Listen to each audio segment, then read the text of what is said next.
All right, this tutorial is going to go over some essentials for when you're launching Google Classroom for the beginning of the year. This is not a Google Classroom basics tutorial. So the first thing, Tech should have created your Google Classrooms already, and they will be enrolling your students for you. I'm going to go in just to one of my Google Classrooms. The first thing you'll want to do is check to make sure you have all your correct classrooms made. If not, you will email the help desk at asbarcelona.com. Then, once the classrooms are in, which should be at the end of Thursday, you will check the people to make sure that you have all the students that you need. If you need to add a co-teacher to the class, that button is here. All right. If you're missing a student, you can add them manually, but we wanted to auto-populate for you to make it a little bit easier. All right, there are two places where you'll want to check your settings. The first one is up in the right-hand side corner, which is the settings for this particular Google Classroom. So you have to change the settings on every Google Classroom based on that class. So here in this class setting, you see you have the name, you can put the room number that you're teaching it in, subject, you can fill that out as you please. Manage invite codes is enabled. Let's keep that enabled. If you want to invite a student that wasn't on your roster, don't worry about sending it help desk. You can just add them right away because there may be some moves. You can do that two ways. Normal is a class code where I can just display this and say, hey, add a classroom, here's the class code. Or you can now directly, and this is a new update, send them this link. All right.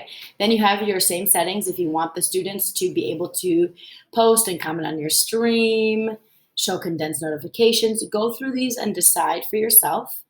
Show deleted items, but the one that you must turn on before open house is this Guardian summaries. All the classes you teach, this can be a button for once and done, which means you turn it on for one class and then it will go to all of them. So add all the classes you teach Guardian summaries, yes. All right, you want that on. That has to be done by open house. So that could just be one simple click. Although the rest of these settings are specific for the class. I'm going to say no thanks at this time, but you will say yes. And then a little bit about Google Meet, which you probably have already discovered in virtual schools, is that you can turn that on to be visible to students if you ever want to meet virtually. Right now, when we're face-to-face, you might not need that, but later on, it's good to know that it's there.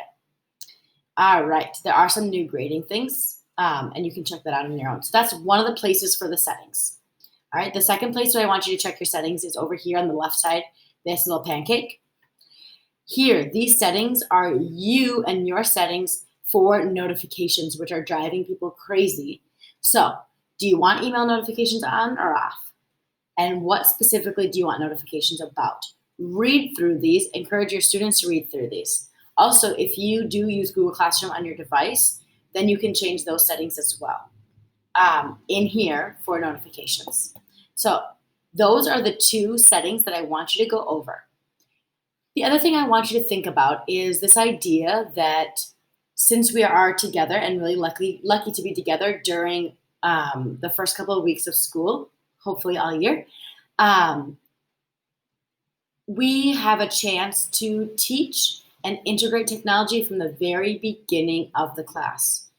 On the documents, over here, and bring that over for us. I have added, one, a guide for the style if you want to get more help with your settings. But two here, Steve helped me find this copy of a Unit 0. So we've been talking about this, having a Unit 0 for classes to be able to reconnect with their teachers, how important it's going to be to build in that social emotional connection, but also for tech integration. And this unit launch, if you wanted to take some of the things, we'll just go through of how to make a copy of a doc for students. These are just all some basic tech skills that we hope they have.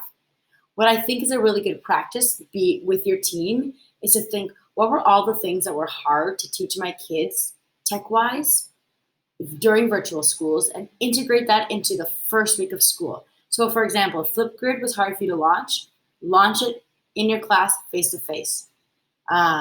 Some of those other ones like Padlet, if that was hard to launch, same thing, do that face-to-face. I know the older students may not have as difficult of time with this, but do think about what was hard during virtual schools and how can I teach that during the first week. Those are the only Google Classroom updates that I have for you now.